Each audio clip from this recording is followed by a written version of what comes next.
امجدی بانو بیگم کا نام ہندوستان کی ان عظیم خاتون مجاہدین کی صف اول کی فہرست میں آتا ہے جنہوں نے پردے میں رہ کر برطانوی نوآبادیاتی نظام کے خلاف سخت مزاحمت کی۔ انہوں نے اس عہد میں سیاسی میدان میں زور آزمائش کی جب خواتین اپنے گھروں کی چہار دیواری تک محدود رہتی تھیں۔ امجدی بیگم نے سیاسی میدان میں اپنا پہلا قدم اس وقت رکھا جب برطانوی حکام نے ان کے شوہر کو زندان خانہ پہنچا دیا تھا۔ مولانا محمد علی جوہر جب تک قید فرنگ میں رہے، بیگم نے ان کی عدم موجودگی میں تحریک کے جذبے اور عزم کو زندہ رکھنے کو یقینی بنایا۔ امجدی بیگم کا سب سے بڑا کارنامہ اپنی ساس بی اماں کے ساتھ مل کر ہندوستان کی خواتین میں سیاسی بیداری پیدا کرنا تھا۔ امجدی بانو حوصلہ مند، دلیر، بردبار، سادالو، قناعت، استقامت اور حوالوطنی کی پیکر تھیں۔ وہ 1885 کو رامپور کے ایک متمول خاندان میں پیدا ہوئیں۔ ان کے والد عظمت علی خان ریاست رامپور کے ایک اعلیٰ عہدے پر فائز تھے۔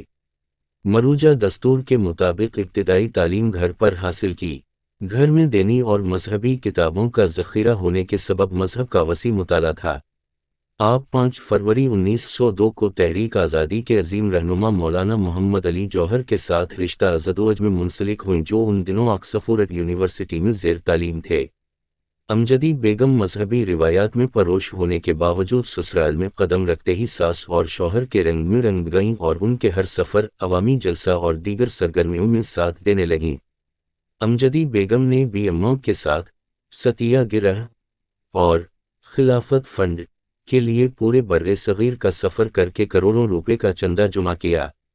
یوپی کے گورنر میلکم ہیلی نے لیجسلیٹو اسمبلی میں تقریر کرتے ہوئے کہا تھا، مولانا محمد علی کے گھر کی عورتیں تک چندہ جمع کرتی اور شورش برپا کرتی پھرتی ہیں۔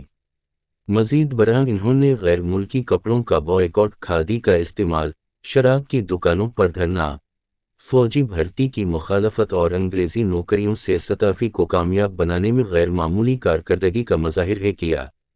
ان کو 1920 میں آل انڈیا خلافت خواتین کمیٹی کا سیکریٹری منتخب کیا گیا۔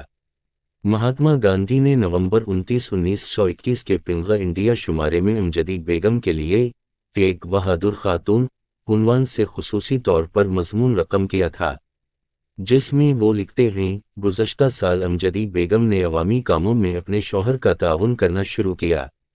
انہوں نے سمرنا فنڈ کے لیے چندہ جمع کرنے سے آغاز کیا۔